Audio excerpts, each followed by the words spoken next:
Apa maksud beriman kepada Allah, Bapak Ibu? Ya. Karena banyak orang saya tanya, apa maksud iman kepada Allah? Ya Allah itu pencipta langit, hanya sebatas itu. Beriman kepada Allah maksudnya apa? Dengan tiga perkara paling tidak. Beriman, percaya bahwasanya Allah pencipta langit dan bumi, pengaturnya, yang merawatnya semua, itu namanya Rabb. Ini namanya tauhid rububiyah. Tauhid rububiyah. Meyakini bahwasanya Allah yang mengatur semua alam semesta. Jangankan rezeki kita, ada daun yang jatuh dari pohon, Allah tahu itu. Kapan jatuhnya, di mana jatuhnya, berapa lembar yang jatuh. Ini ilmunya Allah semua. Jadi jangan kita khawatir dengan kehidupan kita di dunia. Allah sudah atur semuanya. Kita ini hidup, Bapak Ibu, tinggal menjalani takdir kita aja. Kita disuruh berikhtiar, tetapi hasilnya Allah yang tentukan. Kewajiban kita hanya berikhtiar. Sama seperti seorang suami mencari nafkah. Allah hanya mewajibkan seorang suami cari nafkah. Berapa yang dapat bukan urusan suami itu. Itu urusannya Allah Subhanahu wa taala. Allah menyuruh kita menikah dan punya anak. Punya atau tidak itu urusannya Allah nanti. Allah menyuruh seseorang ya, misalnya berobat ketika sakit. Urusan dia sakit atau sembuh itu urusannya Allah. Jadi kita tuh hidup kita mudah sebenarnya, udah diatur sama Allah Subhanahu wa taala. Ada satu kalimat yang benar-benar luar biasa ya, yang Ibnu Qayyim Sufyan bin Uyainah sebutkan rahimahullahu taala. Jangan khawatir dengan rezeki esok hari, kata beliau. Ketakutan kalian, kekhawatiran kalian terhadap rezeki esok hari dicatat oleh Allah sebagai sebuah dosa. Ada orang takut besok pagi ini saya gimana? Ada rasa takut tuh, berlebihan apalagi nggak boleh. Karena kalau kita takut dengan rezeki kita esok hari, kita mengatakan apa? Allah ini nggak mengatur rezeki kita. Kita ini Bapak Ibu tidak akan mati sampai rezeki kita sempurna. Rezeki itu sama seperti kematian. Kalau kita beriman sama Allah, ibu-ibu mau lari kemanapun supaya nggak dapat rezeki, kalau udah takdirnya ibu sampai itu rezeki. Itu seperti itu ya. Sama seperti kematian, kita mau lari kemanapun, mau sembunyi dimanapun kita, kalau udah waktunya mati ya mati. Begitu juga dengan masalah rezeki. Rezeki akan datang kepada kalian, kata para ulama, sebagaimana kematian pasti datang kepada kalian. Maka perintah Nabi Shallallahu Alaihi Wasallam, wa ajmilu fit talab, maka perindah cara kalian dalam mencari rezeki. Khudhu ma halla wa da'u ma harum. Ambil yang halal saja dan tinggalkan yang haram. Ini yang pertama, beriman kepada Allah, pengatur, pemberi rezeki dan seterusnya. Kemudian yang kedua, beriman kepada Allah maknanya adalah meyakini hanya Allah yang berhak satu-satunya disembah. Kita enggak menyembah malaikat, kita enggak menyembah nabi, kita enggak menyembah Nabi Musa, kita enggak menyembah Nabi Muhammad, enggak. Kita berdoa hanya kepada Allah. Kita bukan berdoa kepada nabi, kita bukan meminta kepada malaikat, enggak. Seorang mukmin dia meminta hanya kepada Allah Subhanahu wa taala. Bukan sama malaikat, bukan sama nabi kita minta.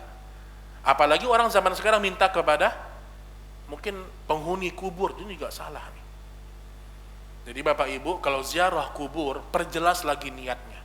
Karena ada sebagian orang ziarah kubur memang niat ingin minta-minta sama penghuni kubur. Apalagi sebelum Ramadan misalnya tuh, H-1 Ramadan, sampai ada bilang sama saya, Ustadz, kalau kita nggak ziarah kubur, nggak afdol puasa kita. Dari mana nih? Kalau kita nggak kunjungi kuburannya wali si fulan, kita nggak sah puasa kita. Ada yang begitu malah. Jadi ziarah kubur itu fungsinya hanya mengingatkan kita kepada kematian. Bukan kita minta kepada ahli kubur. Fungsi yang pertama ziarah kubur, faedah yang pertama mengingat kepada kematian. Yang kedua, mendoakan orang dalam kubur. Ini tujuan yang kedua, bukan tujuan yang pertama. Karena berdoa dimanapun kita bisa, nggak mesti di makam kubur tersebut. Maka itu yang kedua ya, beribadah hanya kepada Allah Subhanahu wa taala. Minta langsung sama Allah, nggak pakai perantara lagi. Kita hanya boleh meminta doa kepada orang yang masih hidup.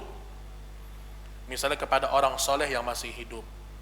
Misalnya, Ustaz tolong doakan kami, minta doa kepada para ulama boleh. Tapi minta doa kepada orang yang sudah mati nggak boleh. Itu bagian dari kesyirikan. Dan harus kita ingat Bapak Ibu sekalian, doa seorang ayah, doa seorang ibu itu lebih mustajab daripada doa ustaz. Ingat itu. Kadang-kadang orang tua ini, Ustaz tolong doakan anak kami. Iya boleh. Ustaz akan doakan. Tapi ibu jangan lupa, doa ibu lebih afdal, lebih mustajab daripada doa seorang ustaz. Hukum asalnya seperti itu. Jangan kita pernah lupa dengan itu. Karena ridhonya Allah ada pada ridho kedua orang tua. Ini penting sekali, harus kita ingat.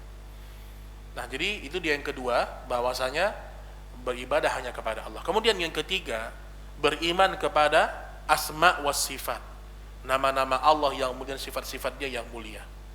Kita yakin Allah Maha melihat, Allah Maha mendengar, seterusnya Allah Maha kuasa atas segala sesuatu. Harus yakin seyakin-yakinnya. Ada keraguan sedikit, tepis keraguan itu. Dan keraguan akan bisa kita hilangkan kalau kita berilmu tentang Allah Subhanahu wa taala. Bapak Ibu sekalian, kenapa orang-orang soleh terdahulu mereka itu benar-benar yakin dan cinta kepada Allah? Karena mereka mengenal siapa itu Allah. Mereka kenali betul bagaimana kasih sayang Allah, bagaimana karunia Allah, bagaimana Allah sabar kepada hamba-hambanya. Itu mereka pelajari. Orang tidak akan pernah cinta kepada Allah sampai pada iman yang paling tinggi sampai dia belajar tentang Allah. Pelajari tentang Allah. Lihat salah satu sifat saja Bapak Ibu sekalian. Allah itu Maha penyabar. As-sabir itu sifatnya Allah. Maksudnya apa? Allah sabar ketika ada seorang hamba berbuat dosa kepadanya dengan menahannya untuk dihukum. Sampai kata Imam Ibnu Katsir, andaikan Allah tidak punya sifat penyabar, setiap ada orang berbuat dosa langsung dikasih hukuman, tidak ada satupun makhluk yang tersisa di permukaan bumi. Bayangkan tuh. Terlambat sholat sedikit, langsung petir turun. Masya Allah, bagaimana kita hidup tuh? Makan riba sedikit, tiba-tiba dapat penyakit. Tapi Allah Maha sabar. Terkadang Allah pengen hukum seorang hamba, ditahan sama Allah. Menunggu orang ini bertaubat. Kalau dia nggak taubat, Allah kasih kadang-kadang sinyal-sinyal ya, dalam tanda kutip. Dikasih penyakit sedikit, sadar nggak dia? Yang tadi ya kaya mungkin dibangkrutkan sedikit, sadar nggak dia dengan dosa-dosa dia? Tapi banyak orang yang tidak sadar dengan petunjuk-petunjuknya Allah Subhanahu wa ta'ala.